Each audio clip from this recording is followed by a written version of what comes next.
Olá, alunos, vamos revisar aí como é que é a troca de calor por condução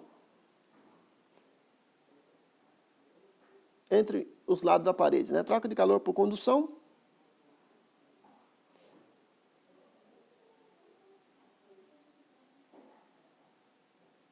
Se a gente conhece aí a temperatura da face externa da parede, vamos supor que eu tenho uma parede aqui e eu conheça qual é essa temperatura aqui externa, e eu conheço a temperatura interna, eu posso dizer que o ΔT é calculado como sendo, vamos supor que a temperatura externa seja maior que a temperatura interna, e aí o ΔT, ou a diferença de temperatura entre esses dois lados, é igual a TE menos TI. E eu posso usar a equação de Fourier, né? Para quem não conhece, foi o cientista Fourier, um físico aí, que descobriu que a troca de calor em watts é dada por K, que é o coeficiente de condutividade térmica da parede, a área de troca, o ΔT, sobre a espessura da parede. Então, toda a parede tem uma espessura, seria uma espessura aqui, e tem um K. Então, vejam que se eu tiver a parede, exatamente a parede externa, como sendo 32 graus Celsius, a parede interna como sendo menos 20, veja que é a temperatura da parede, não é do ambiente, é da parede, exatamente da parede. Eu tenho um ΔT de 52 graus Celsius. Como a área, vamos supor que seja 100 metros quadrados, e eu tenho uma parede, seja de isolante térmico, ou seja, o K dessa parede é de isolante, 0,035 watts por metro grau Celsius, e a espessura de 10 centímetros, ou 0,10 metros. A troca de calor nessa parede, ou seja, nesse 100 metros quadrados de parede, seria de 1.820 watts. Apesar de usar o EPS, o poliestireno, como eu tenho uma área muito grande, eu tenho 1.820 joules penetrando nesse ambiente a cada segundo.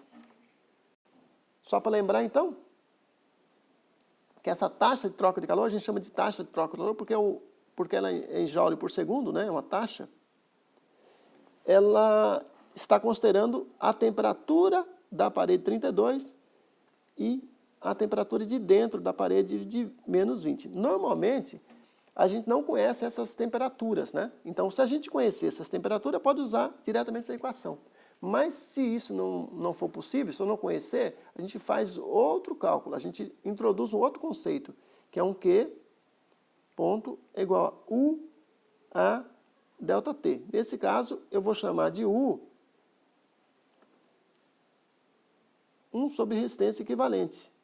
E a resistência equivalente vai ser o seguinte, eu vou adicionar ali uma resistência devido à convecção do ar externo, a resistência devido à parede, e vou adicionar uma resistência devido ao ar interno.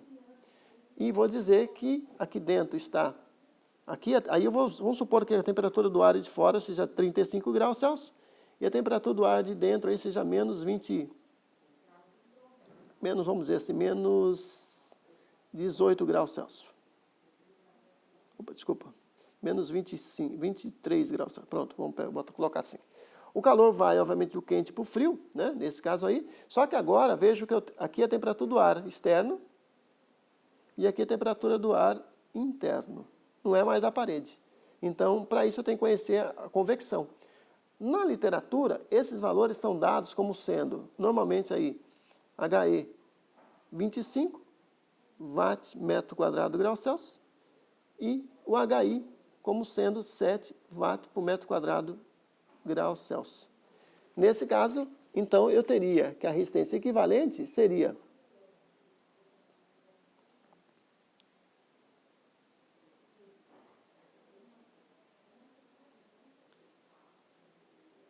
um sobre HE mais L sobre K mais 1 sobre HI, que daria um valor de quanto?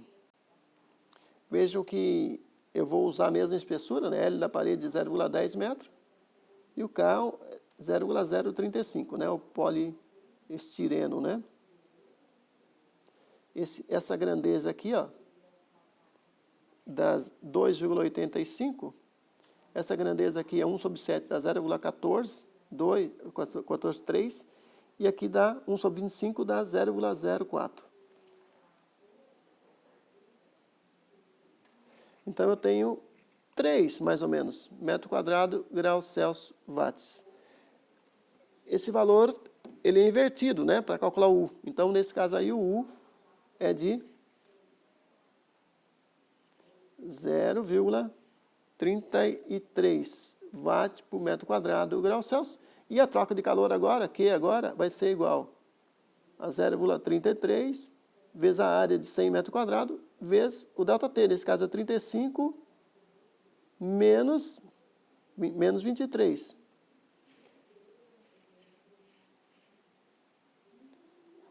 Que dá quanto?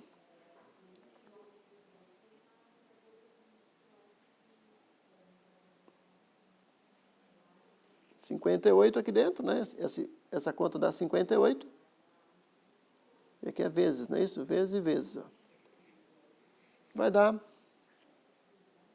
1908 watts. Veja que agora eu fiz o cálculo considerando também a convecção. Ou seja, eu não conhecia mais a temperatura da face da parede. Não foi preciso. Eu precisei apenas da temperatura do ar externo e a temperatura do ar interno, que é o mais conhecido normalmente. E utilizei os coeficientes de convecção interna e coeficiente de convecção externa. É isso, espero ter entendido e até a próxima aula.